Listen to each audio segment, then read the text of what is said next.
The HTC U11 is a great smartphone, but it quickly became an afterthought in the face of the Galaxy S8 and Pixel 2 of the world.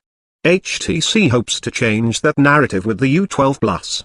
The U12 Plus sports two 8-megapixel selfie cameras and a 12 plus 16-megapixel combo around back.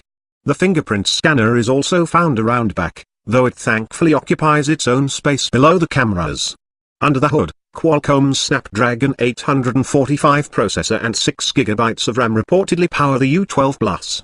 The phone offers either 64GB or 128GB of expandable storage through the microSD card slot, with the 3420 mAh battery somewhat average in today's era of big phones.